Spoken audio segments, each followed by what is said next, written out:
மகாபாரத போருக்குப் பிறகு தர்மத்தின் எதிர்காலம் குறித்து கவலைப்பட்ட பாண்டவர்கள் கிருஷ்ணரிடம் கலியுகம் எப்படி இருக்கும் என்று கேட்டார்கள். கிருஷ்ணர் சிரித்துக்கொண்டே பாண்டவர்கள் ஒவ்வொருவரையும் 4 திசைகளில் சென்று அவர்கள் காணும் மிகவும் ஆச்சரியமான விஷயத்தை கொண்டுவர சொன்னார். தருமர் 2 துதிக்கைகள் கொண்ட ஒரு யானையை கண்டார். ஒரு துதிக்கையால் நீரை குடித்து மறுகையில் உள்ள மக்களுக்கு தண்ணீர் கொடுத்தது. ஆனால் அவர் திரும்புவதற்குள் அந்த யானை மக்களுக்கு கொடுக்காமல் குடித்த நீரையும் கீழே ஊற்றியது. கிருஷ்ணரின் விளக்கம்: கலியுகத்தின் ஆட்சியாளர்கள் இப்படித்தான் இருப்பார்கள். ஒரு புறம் மக்களுக்கு உதவுவது போல நடிப்பார்கள், ஆனால் மறுபுறம் அவர்களின் உழைப்பையும் செல்வத்தையும் வீணாக்குவார்கள். அர்ஜுனன் வேத மந்திரங்கள் பொறிக்கப்பட்ட இறக்கைகளை கொண்ட ஒரு அழகான பறவையை கண்டார். அந்த பறவை ஒரு இறந்த மிருகத்தின் சதையை ரசித்து சாப்பிட்டுக் கொண்டிருந்தது.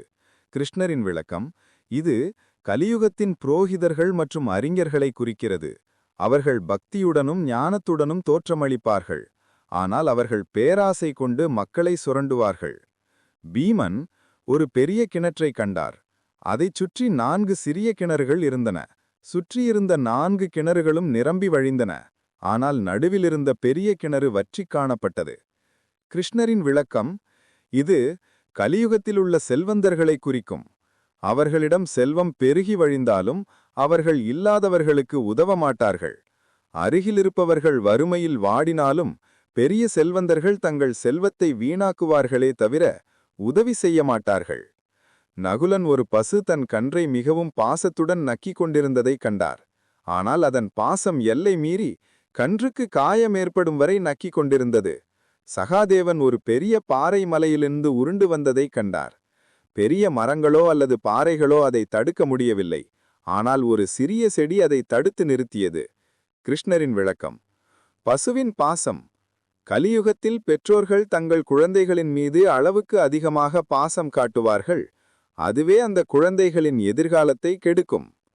பாறையும் செடியும். கலியுகத்தில் மனிதர்கள் ஒழுக்கம், தர்மம் ஆகியவற்றை விட்டு விலகி செல்வார்கள். அப்போது எவ்வளவு பெரிய துன்பமோ அல்லது அழிவோ வந்தாலும் அதை தாங்கி நிறுத்தும் சக்தி அவர்கள் உச்சரிக்கும் ஒரே ஒரு இறைவனின் நாமத்திற்கு மட்டுமே இருக்கும். பாண்டவர்கள் கிருஷ்ணரின் விளக்கங்களை கேட்டு கலியுகத்தின் சவால்களை புரிந்து கொண்டனர். கலியுகத்தில் தர்மத்தை காக்க வேண்டுமானால் இறைவனின் பெயரை பக்தியோடு உச்சரித்தாலே போதும் என்ற உண்மையை உணர்ந்தனர். கலியுகத்தை பற்றி உங்கள் கருத்தை பதிவிடுங்கள். மறக்காமல் லைக், ஷேர், சப்ஸ்கிரைப் செய்யுங்கள்.